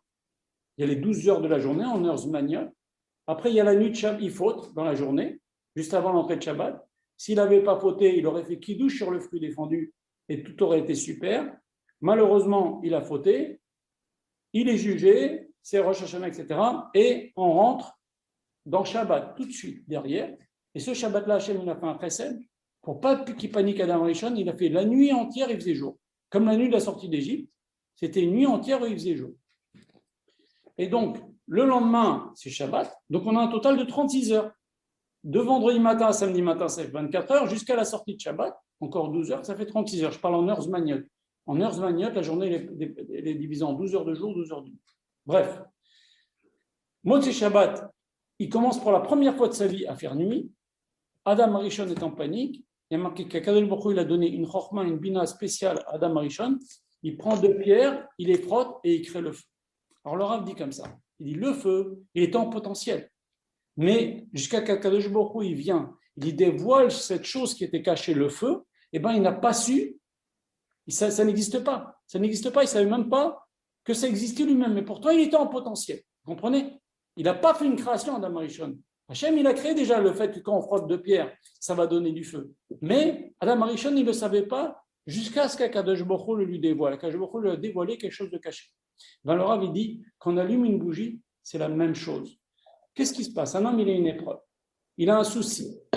Il attend la Yeshua. Il ne sait pas comment elle va venir. Il ne comprend pas son épreuve. Il ne comprend pas pourquoi il a ça. Il ne comprend pas comment ça va se régler, ce truc-là. Alors, qu'est-ce qu'il fait? Il allume une bougie et il rappelle à Akadosh Baruch Hu, par le mérite du tzaddik, rappelle-toi à Akadosh Baruch Hu que la nerf d'Adam Arishon, c'était quelque chose qui existait, mais que tu as permis d'arriver dans le monde. Alors, Akadosh Baruch Hu, moi, j'allume une bougie, je ne sais pas ce qui se passe, je ne sais pas comment je vais me sortir de mon problème, j'allume une bougie à la mémoire du tzaddik, fais venir la Yeshua. Elle est là, mais fais-la venir maintenant. Tu l'as créée, moi, je ne sais pas comment la faire venir. Mais toi, Kadosh Baruch Hu, fais-la venir maintenant. C'est pour ça, la force d'allumer des bougies pour les tzaddikim, c'est ça, c'est faire venir des choses qui sont déjà créées, la Yeshua, la solution à notre problème, les faire venir de façon de potentiel à réel. C'est pour ça qu'on allume les bougies pour les tzaddikim. C'est comme ça que le Rav explique. Et donc, Rabbi Shimon Bar Yochai aussi, et ça c'est l'intérieur, la pnimiyut de la Torah, l'intériorité de la Torah. Et donc c'est pour ça que Rabbi Shimon Bar Yochai, on dit, il était Melumad Benissim, il avait des Nissim, c'était pour lui, c'était normal, vous comprenez? Voilà. Maintenant, je vais vous dire quelques petites choses. Il faut savoir que à l'époque de Rabbi Akiba faisait partie des 10 Harugei Malchut, les 10 qui ont été tués. Et Rabbi Ishmael a demandé à Kadosh Baruch Hu, Rabbi Ishmael, Rabban Gamliel, Rabbi Ishmael a fait une aliyat neshama, il a demandé à Kadosh Baruch Hu, c'est quoi ça? Ils veulent tuer 10 tzadikim, les Romains. Pourquoi? Qu'est-ce qu'on a fait? Kadosh Baruch Hu, il a dit, c'est kapara à la vente de Yosef à tzadik. Vous êtes tous des Gilgulim, des frères. Même Yosef, il va se faire tuer. Et donc les 10 vont revenir pour réparer cette chose-là. Donc Rabbi Akiba a été tué. Alors, qui, dans les termes, dans le livre de Kabbalah, on parle un peu qui est qui. Rabbi Yehuda Bar Ilai, c'est lui qui a parlé avec Rabbi Akiba. Et il a voulu sauver Yosef Hatzadik au moment de la vente. Donc, il n'a pas été tué Rabbi Yehuda Bar Ilai. Et on l'a appelé après Rosh Amedabrim. À chaque fois qu'il y avait une réunion des Chachamim, on lui donnait la parole en premier. Parce que lui, il a sauvé son Gilgul précédent, il a sauvé Yosef. Il a dit à quoi ça sert qu'on tue Yosef? Vous comprenez? Maintenant, les Chachamim nous disent que Rabbi Shimon Bar Yochai, c'était le Gilgul de Shimon. Et le plus actif dans la vente, qui est-ce qui a poussé Yosef? C'est Shimon. Et donc Rabbi Shimon Bar Yochai, il aurait dû mourir. Et nos Chachamim nous disent que le fait qu'il a passé 12 ans en prison, dans la grotte à souffrir, c'est la capara des 12 ans que Yosef a passé en prison. La souffrance de Yosef, il faut la payer. Donc, il a évité de mourir comme ça. Vous comprenez? Mais il devait normalement mourir. Et Yosef, il a vu tout ça. Qu'est-ce qu'il a fait, Yosef? Quand il a voulu prendre Benjamin en otage, faire venir Benjamin, il a dit, je garde un des frères en otage. Je le mets en prison. Qui l'a mis en prison? Shimon. Il a mis Shimon en prison pour montrer que dans les Doroth, il y en a un qui peut se sauver de la punition de la vente de Yosef, c'est Rabbi Shimon Bar Yochai, qui est le Gilgul Shimon ben Yaakov, c'est Shimon Bar Yochai, Shin Bet Yud, vous comprenez chez lui aussi. Et donc, je le mets en prison pour faire un signe que Rabbi Shimon Bar Yochai, qui est son Gilgul, s'il va en quelque sorte aussi en prison, entre guillemets, il se met dans la grotte, il souffre, eh ben, il pourra éviter d'être tué. Voilà. Je vais vous raconter encore une petite histoire pour terminer les textes au sujet de Rabbi Shimon Bar Yochai. Il y en a plein, vous savez, on peut donner 20 cours sur Rabbi Shimon Bar Yochai. Il y avait une histoire comme ça, vous connaissez, elle est connue cette histoire. Il y a un couple qui n'avait pas d'enfants et qui sont venus chez Rabbi Shimon Bar Yochai. Ils étaient mariés depuis des années. Et la femme a entendu que le mari allait divorcer bientôt, il ne lui a pas dit. Et se marier avec une autre femme parce qu'il voulait des enfants. Et donc, ils sont partis chez Rabbi Shimon Bar Yochai. Rabbi Shimon Bar Yochai leur a dit, écoutez, vous savez ce que vous allez faire? Vous allez faire une séouda, vous allez faire la fête, et vous avez fait, pour vous marier, vous avez fait la fête. Ben, vous allez faire la fête pour vous séparer. Et ils ont fait une fête. Et la femme, elle a bien fait boire le mari. Et le mari lui dit, elle avait une chorma dans sa tête. Le mari lui dit, écoute, je t'ai aimé 10 ans, je suis malheureux de te quitter, mais moi je veux des enfants. Prends ce que tu veux, que tu préfères dans la maison, prends-le. Alors la femme, elle a fait boire. Elle a demandé, et le mari s'est endormi, elle a demandé à ses serviteurs de prendre le mari et de le mettre dans la maison de son père. Le mari se réveille dans la maison de son beau-père. Il dit, qu'est-ce que je fais là? Il demande à sa femme, qu'est-ce que je fais là? Alors sa femme, elle lui dit quelque chose de très beau. Elle lui dit, tu m'avais dit de prendre ce que je préférais dans la maison. Est-ce que je préfère dans la maison, c'est toi? Alors il était tellement ému, le mari. Ils sont retournés chez Rabbi Shimon Bar Yochai. Et Rabbi Shimon Bar Yochai, il leur a fait une bracha. Et ils ont eu des enfants. Alors il leur a posé la question, pourquoi la première fois Rabbi Shimon Bar Yochai, il leur a pas fait une bracha? Il leur avait répondu comme ça, il a dit, il fallait que cette souffrance qu'elle avait, cette femme, eh ben, elle soit capable si vous voulez, elle n'avait pas de mazal d'avoir un enfant, cette femme-là. Mais si elle souffrait, elle acceptait la souffrance que son mari la laisse, et elle fêtait, entre guillemets, son départ dans la simtra, et ben ça, c'était une sorte de changement de mazal, si vous voulez. Elle a accepté, elle s'est élevée, et donc, alors là, elle méritait une bracha, cette femme-là. C'est pour ça qu'il a fait une bracha. Voilà. Je vais en dire quelques mots sur la chanson de Bar Yochai. Déjà, il faut savoir que Bar Yochai lui-même, avant de mourir, il a réuni ses élèves, il leur a dit encore des secrets de Torah, il a vu des tzadikim des générations précédentes qui sont venus le voir. Il y avait un de ses élèves qui voyait le Malach HaMavet, qui voulait le tuer. Il est rentré chez Rabbi Shimon Bar Yochai. Rabbi Shimon Bar Yochai, quelques années avant, il leur a dit, toi, tu ne rentres pas. Et donc, cet élève, il a vécu chez Rabbi Shimon Bar Yochai des années. Et le jour où Rabbi Shimon Bar Yochai est mort, lui aussi, il est mort. Mais Rabbi Shimon Bar Yochai, il avait la force d'arrêter le Malach HaMavet. Même l'ange, je vous ai raconté au début. Vous comprenez? Et Rabbi Shimon Bar Yochai, avant de mourir, il a dit, Kisham Siva Abracha, Kisham Siva Hashem et Abracha. Ici, Hashem, c'est un passage qui dit, ici, Hashem a ordonné sa bracha, Chaim Daolam, il sera vivant pour l'éternité. C'est un pasuk. Et quand il a dit Chaim Daolam, il est mort. Et donc, bien sûr, ils étaient les élèves, c'était inimaginable. Un tzaddik qui meurt, c'est un truc horrible. On peut pas, il est tellement fort, on ne peut pas s'imaginer dans une boîte ou sous la terre, c'est impossible. D'ailleurs, Rabbi Chia, il était un jour à Méron, sur la tombe de Rabbi Shimon Bar Yochai, et il a dit, terre, tu as une drôle de chutzpah d'avaler Rabbi Shimon Bar Yochai. Après, il s'est repris, il a dit, non, tu ne peux pas avaler Rabbi Shimon Bar Yochai, c'est impossible. Et aussi, quand Rabbi Elazar Beno connaissait l'histoire, il est mort, et il a demandé à sa femme de pas, parce qu'il n'était pas tellement aimé, de ne pas annoncer qu'il était mort. Et pendant 22 ans, il a vécu au grenier chez sa femme. À la fin, ils se sont rendus compte, ils l'ont enterré, ils l'ont mis dans la grotte. Alors, ils sont arrivés avec le corps de Rabbi Elazar. Et il y avait un serpent à l'entrée. Et quand il a vu alors les Chachamim, ils ont dit, laisse le fils être enterré à côté de son père. Et le serpent, il s'est poussé. Ils ont enterré Rabbi Elazar aussi à Méron. Il l'a enterré à côté de son père. Donc il n'y a pas que Rabbi Shimon bar Yochai et Méron, il y a les deux. Et quand le fils de Rabbi Elazar s'appelait Rabbi aussi et Niftar, ils ont voulu l'enterrer, c'est des dizaines d'années après, ils ont voulu l'enterrer aussi à Méron, et l'ange il s'est mis au milieu. Ils ont compris, ils ont dit laisse le fils s'être enterré auprès de son père, et là l'ange il a dit non.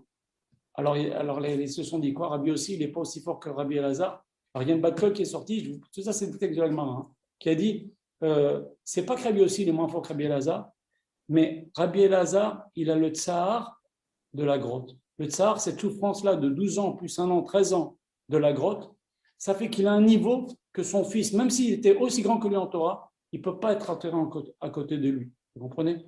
Et donc, Rabbi Shimon bar Yochai, de toute façon, avant de mourir, il a dit faites une simcha. Celui qui passe à Lag BaOmer, une fois il y avait le Harizal, il faisait la fête à Lag BaOmer avec ses élèves, il y a un de ses élèves qui s'est mis à pleurer. Il lui a dit pourquoi tu pleures? Il lui a dit parce que je suis triste que Boutsina Kadisha, Rabbi Shimon bar Yochai, il est niftar, je suis triste. Il s'est fâché le Harizal, il s'est tourné la tête, il a dit à ses élèves, c'est un grand élève du Harizal, Rabbi Abraham Cohen, il a dit, il ne finira pas l'année. On doit se réjouir le jour de Lag BaOmer. Le jour de Lag BaOmer, c'est Matan Torah à Sod, Matan Torah, des secrets de la Torah. Et si vous voyez, dans le calendrier, de Pessah jusqu'à Lag BaOmer, on parle Rabbi Shimon bar Yochai, Rabbi Meir, et après Lag BaOmer, on sent Shavuot. On ne parle plus de Rabbi Shimon bar Yochai, on parle de Shavuot, de préparation à Matan Torah. Et donc, c'est un jour très important où il faut se réjouir. Et c'est très important. C'est un jour où il y a des Yeshuot, c'est un jour extraordinaire. Voilà. Alors, juste une petite chose. Il y a un texte, la chanson de Bar Yochai, il faut savoir, c'est rare qu'il y ait une chanson qui soit acceptée chez les Sfaradim, chez les Chassidim, chez les Ashkenazim. Elle est acceptée par tout le monde. Elle est écrite par un rav qui s'appelle Rabbi Shimon Lavi. Alors, il faut connaître son histoire. C'est un rav qui vivait à Fès. À peu près vers 30 ans, il est parti. Il aimait beaucoup Rabbi Shimon bar Yochai. Il a écrit un commentaire sur le Zohar. Il a dit, moi, je veux aller à Méron et vivre à Méron. Il aimait beaucoup Rabbi Shimon bar Yochai. Sa vie, c'est Rabbi Shimon bar Yochai. Et donc, il a commencé à aller vers Méron. Il est parti donc de Fès. Il a fait le haut de l'Algérie, la Tunisie. Il est arrivé en Libye. En Libye, bien sûr, il faisait des étapes. Il s'est arrêté dans une communauté et les gens l'ont beaucoup apprécié. Il s'est lié avec les gens. Reste encore une semaine, reste encore une semaine, reste encore une semaine. À la fin, on lui a dit on veut que tu sois le rav chez nous. Et lui, il s'est posé la question moi, toute ma vie, c'est Rabbi Shimon bar Yochai. Et d'un autre côté, il y a des juifs qui ont besoin de moi. Il a décidé de rester en Libye. Il est resté en Libye et il est mort en Libye et il était enterré en Libye. Finalement, il n'a jamais été sur la tombe de Rabbi Shimon bar Yochai. Et donc, à la fin, quand il est mort, donc c'est lui qui a écrit Bar Yochai, la chanson. Et quand il est mort, les Juifs ils commençaient à aller sur sa tombe. Ils voyaient des nissim, des nissim. C'est très important d'aller sur la tombe des tzadikim. On voit des yeshot extraordinaires. Et les gens, ils voyaient des yeshot extraordinaires sur la tombe de Rabbi Shimon Lavi. Alors les Arabes, ils ont commencé aussi à aller. Et avec le temps, les dizaines d'années passées, les dizaines d'années passant, les Arabes, ils ont dit, mais c'est un imam qui est enterré là. Et les Ramim, ils disent, mais non, les Juifs de l'époque, ils disent, mais c'est notre rave, Rabbi Shimon Lavi. C'est marqué. Il dit, non, c'est un nom. Et il y avait des bagarres, il y avait des grosses bagarres entre les musulmans et les Arabes. À la fin, ça s'est terminé au tribunal. Et comme la Libye était sous domination italienne, le jugement de qu'allons-nous faire de la tombe de Rabbi Shimon Lavi, est-ce que c'est une tombe juive, d'un tzaddik juif ou une tombe d'animal, c'est monté jusqu'à la cour d'appel en Italie. La cour d'appel a dit la chose suivante, elle a dit, ouvrez le cercueil et regardez s'il est enterré comme un juif ou comme un arabe. Et donc, un beau jour, les autorités sont venues. C'était pour ouvrir pas le cercueil, pas ouvrir le cercueil, mais ouvrir la tombe, si vous voulez, voir comment il est enterré. Et donc, il y avait les Juifs et les Arabes qui attendaient de voir. Et ils ont ouvert, ils ont vu qu'il était enterré comme un Juif. Et donc, et son corps était intact. Donc, c'est un très, très grand tzaddik. Vous comprenez ? Voilà pour aujourd'hui, pour Rabbi Shimon bar Yochai. J'ai parlé 1h15, c'est trop. Je m'en excuse. Je veux dire encore quelque chose avant de vous donner la parole. Le cours va être visible sur YouTube. Donc, transmettez s'il vous plaît le lien. Le cours la semaine dernière, il a déjà été vu 112 fois. C'est Bidiko Yarabim. Et moi, ça m'encourage. Quand je vois le cours est vu, ça m'encourage beaucoup. D'accord ? En plus de ça, le Rav est très, très content Donc ça fait un Zikouya Rabim, ça fait un Kavod Hashem, ça fait un Zikouya Rabim. Le Rav est content et moi, ça m'encourage. Vous comprenez? Sachez une bonne chose, en tout cas, vous l'entendez, la Torah du Rav, elle est extraordinaire. Il parle de tout, il donne des explications sur tout. Il a écrit Blainara, il a moins de 50 ans, le Rav, il a écrit presque 100 livres. C'est que le Rav, il a 55 kolélim, il a 1000 kolelman sur le dos, une Milutra Sadim avec les œuvres et les orphelins, n'en parlons pas. Et vous voyez qu'il donne des cours tout le temps. Le Rav, il se démène pour qu'on enseigne la Torah. Et le Rav, que je vous l'ai dit la semaine dernière, en tout cas ceux qui sont dans mon groupe, que le Rav veut beaucoup que dans notre génération, on sorte, on enseigne la Torah aux autres. C'est pour ça que j'ai eu un peu la chutzpah, la Utzmatlev, de donner ce cours. C'est chutzpah de vouloir donner un cours sur Rabbi Shimon Bar Yochai, c'est chutzpah de donner un cours avec l'explication de Rav Pinto. On est très loin du niveau de cette tzadikim-là, mais bon, pour que les gens goûtent la Torah du Rav, parce que la Torah du Rav, elle est exceptionnelle. Il faut savoir que moi, la première fois que j'ai entendu le Rav, j'ai dit, tout le monde sait que j'étais avec Rabbi Israël et que je suis resté pendant 12 ou 13 ans sans Rav. Sans Rav. Aucun Rav ne m'impressionnait. Vous comprenez? Et j'écoutais Rav Pinto, je dis, c'est quoi ce qu'il dit? Mais c'est exceptionnel, il parle de tout, c'est profond, des choses qu'on ne connaît pas, c'est bien expliqué. Donc, encourager les autres à venir écouter son cours, parce qu'au moins maintenant, la communauté française, elle va pouvoir apprendre.